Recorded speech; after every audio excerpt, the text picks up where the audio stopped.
Tonight, we unravel how controversial pastor Paul Mackenzie acquired the Shakahola cult farm using elders from the 5 clan groups that claim ownership of the more than 100,000 acres of the Chakama ranch in Kilifi County. Emmanuel Mwaro, one of the signatories to an agreement, says Mackenzie doesn't own the land but only paid 500,000 shillings for a 1-year stay, commonly known as Kajama. In an exclusive agreement in our possession, Mackenzie initially wanted to settle in and use 800 acres before changing his mind and opting for a 500-acre piece of land. And as Francis Mtalaki reports, top security officers were aware of the transactions and at some point accompanied Mackenzie for his mission in the forest. The question of who owns the vast Chakama ranch over 100,000 acres deep inside Shakahola forest is still under investigation according to the government. But according to Emmanuel Mwaro, the chairman Nyumba Kumi Initiative Shakahola location, 5 clans are the genuine land owners. Sisi tunamiliki ardhi. Hii ni sehemu yetu. Kuna Mwaro, kuna Maziro, kuna Mwabagunga, kuna Makiti, kuna Wata.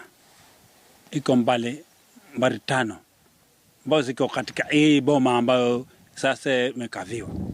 Mwaro says the land has been subdivided among 5 clans and that they discovered Paul Mackenzie was in the forest 18 months ago and moved in to find out why the cult leader had encroached their land.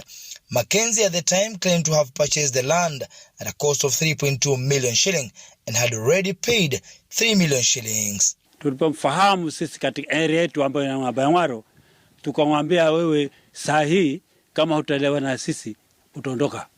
Mackenzie then agreed to go for the 800-acre piece of land under block number 8 through this agreement made on the 10th of March 2021 between Paul Mackenzie and Emmanuel Mwaro clan, which states, and I quote, "We have agreed with Paul Mackenzie to give him block number 8, which is 800 acres for 800,000 shillings.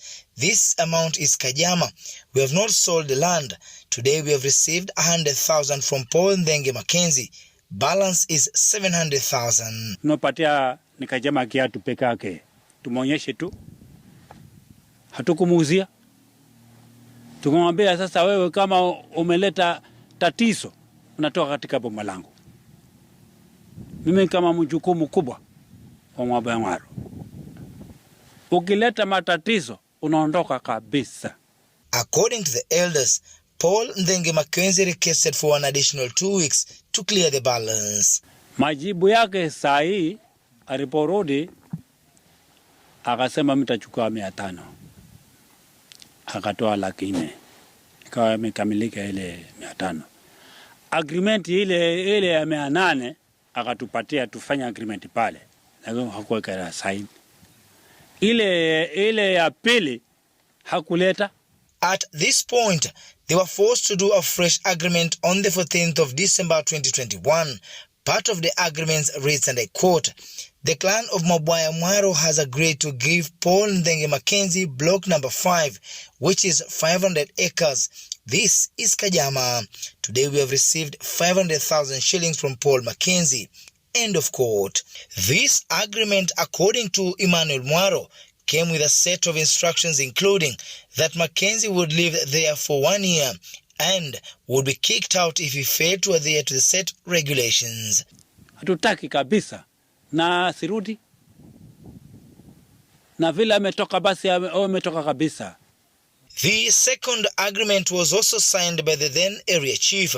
The elders claimed that top security officers were aware of the happenings at Shakahola and the transactions made. Alikuja na maofisa kutoka nje.